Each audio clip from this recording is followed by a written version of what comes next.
ये आकाशवाणी है। अब आप हरि संधू से समाचार सुनिए।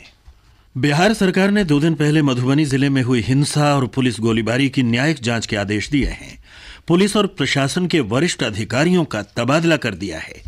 सरकार ने छात्र प्रशांत के अपहरण और हत्या की सीबीआई जांच कराने की भी सिफारिश की है।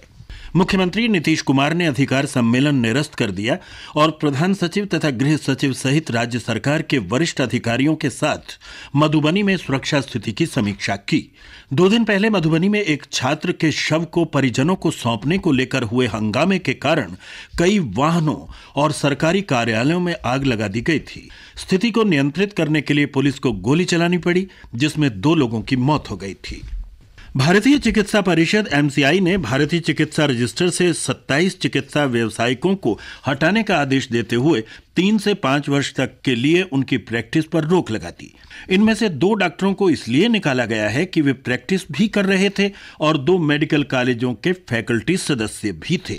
शेष 25 डॉक्टरों को निकाले जाने का कारण तमिलनाडु के मलमारुवथूर की चिकित्सा विज्ञान संस्थान में उनकी फर्जी पूर्णकालिक फैकल्टी सदस्यता थी, ताकि संस्थान को विभिन्न चिकित्सा पाठ्यक्रमों की मंजूरी मिल जाए।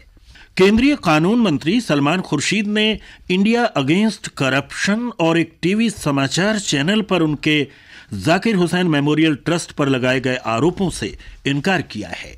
खुर्शीद और उनकी पत्नी लुइस इस ट्रस्ट की मालिक हैं और उन पर धोखाधड़ी और वित्तीय अनियमितताओं के आरोप लगे हैं।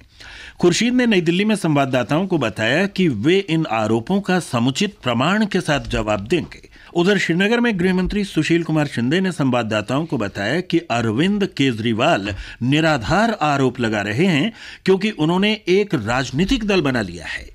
सरकार ने उन सभी 52 तेल और गैस खंडों की खोज की अनुमति दे दी है जिनमें रक्षा और पर्यावरण विभाग की अनुमति न मिलने के कारण काम रुका हुआ था। आज नई दिल्ली में पेट्रोटेक 2012 सम्मेलन में संवाददाताओं से बातचीत करते हुए तेल सचिव जीसी चतुर्वेदी ने कहा कि कैबिनेट सचिव की अध्यक्षता और संबंधित मंत्रालय के अधिकारियों पर आधारित उच्च स्तरीय समिति गठित कर दी गई है, जो इन तेल और गैस खंडों में खोज के काम को मंजूरी देगी। उन्होंने यह भी कहा कि समिति उन सभी ब्लॉकों की मंजूरी प्राप्त करने की कोशिश करेगी जिनमें लंबे समय से तेल और गैस की खोज का काम रुका हुआ है। भारत और बांग्लादेश के गृह सचिव कल त्रिपुरा के अगरतला में अखौरा एकीकृत भूमि सीमा शुल्क स्टेशनों एलसीएस के निर्माण की प्रगति की समीक्षा करेंगे। तत्कालीन गृह मंत्री पी चिदम्बरम ने पिछली 17 मई को एलसीएस की आधारशिला रखी थी और इसका निर्माण कार्य प्रगति पर है।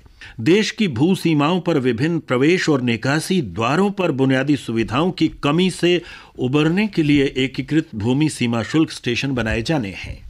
ऑस्ट्रेलिया के प्रधानमंत्री जूलिया गिलार्ड की भारत यात्रा के दौरान भारत को यूरेनियम बेचने की पेशकश किए जाने की आशा है।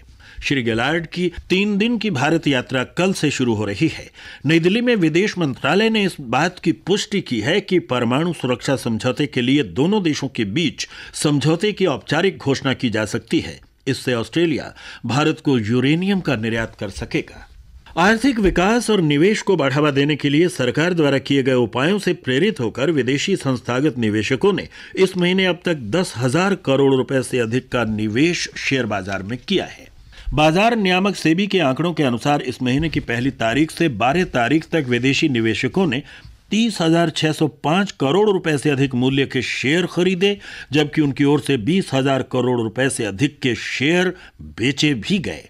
इस वर्ष विदेशी संस्थागत निवेशकों द्वारा देश के इक्विटी बाजार में निवेश बढ़कर 92,000 करोड़ रुपए से अधिक हो गया है। इसके साथ ही यह समाचार बुलेटिन समाप्त हुआ।